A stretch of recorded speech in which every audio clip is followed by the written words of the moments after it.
Salut tout le monde, c'est Louis de chez Metric Scooters. Aujourd'hui, je suis là pour comparer deux trottinettes super populaires en ce moment.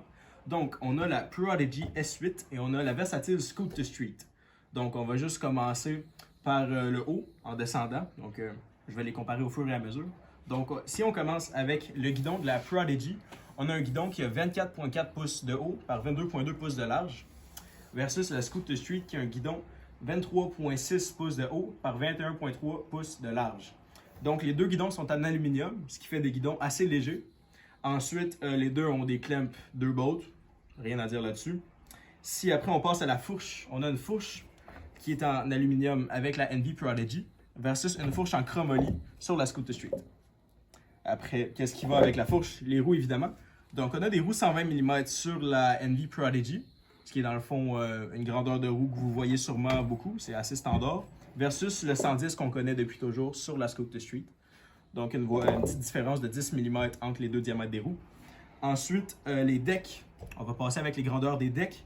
Avec la Prodigy, on a un deck qui a 19,7 pouces de long par 4,72 pouces de large.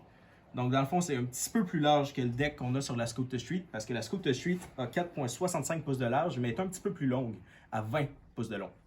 Donc, c'est assez similaire. Après, dans le fond, les breaks, c'est deux breaks en nylon. Le break de la Scoot to Street est fait par Ethic, je tenais à le mentionner. Ensuite, on pourrait dire dans le fond qu'on a un blunt plate un petit peu plus solide et durable sur la Envy versus le blunt plate sur la Scoot to Street. Dans le fond, le blunt plate, c'est le plug en plastique qui va sur le devant du deck pour faire des crooks, des nose blunts, certaines tricks de ce genre-là. Ensuite, on a des plugs en arrière aussi sur la Prodigy, ce qui, dans le fond, renforce un peu le derrière du deck si vous faites, dans le fond, des grinds sur peut-être des trottoirs en béton. Donc, ça, c'est quelque chose qui peut être intéressant versus la Scoot to Street, qui en a malheureusement pas, ce qui fait que le deck est un petit peu plus fragile à l'arrière, malgré que c'est rien de majeur. Donc, si on parle des poids des trottinettes, la Envy ressort à 7,6 livres, ce qui est un poids qui est assez middle range, comme on pourrait dire. Donc, dans le fond, le poids de la Prodigy est un bon compromis entre solidité et légèreté. Donc, c'est quand même assez léger, 7,6 livres, quand on compare ça avec d'autres trottinettes sur le marché. Versus le gros point de la Scoot to Street, qui est en ce moment la Scoot complète la plus légère sur le marché, à 6,5 livres. Donc, ouais, 6,5 livres, c'est vraiment léger. Et c'est quelque chose qui peut être super intéressant dans le fond pour un jeune de 9 à 12 ans au skatepark qui est pas trop grand parce que, comme on avait vu, la barre est pas super haute. Fait que c'est quelque chose qui est super polyvalent. Puis si vous commencez à faire la trottinette, vous êtes plus débutant, c'est quelque chose qui pourrait être plus intéressant pour vous.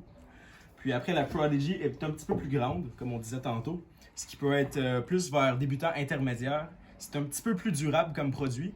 Puis, dans le fond, après, ça revient à vous de faire la décision si vous voulez aller vraiment vers quelque chose de plus léger ou quelque chose qui est peut-être un petit peu plus durable qu'on a ici.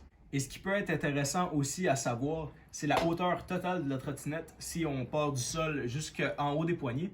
Donc, la hauteur totale de la Envy Prodigy est à 34 pouces et la hauteur totale de la Scoot to Street est à 32,5 pouces.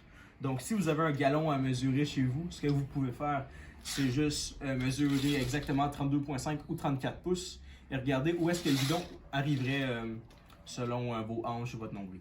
Donc, c'est pas mal tout. Donc, allez voir sur metrix.ca si vous avez, dans le fond, des pièces de trottinette à acheter. Et vous pouvez tout le temps nous écrire ou nous appeler si vous avez des questions. Merci, bonne journée.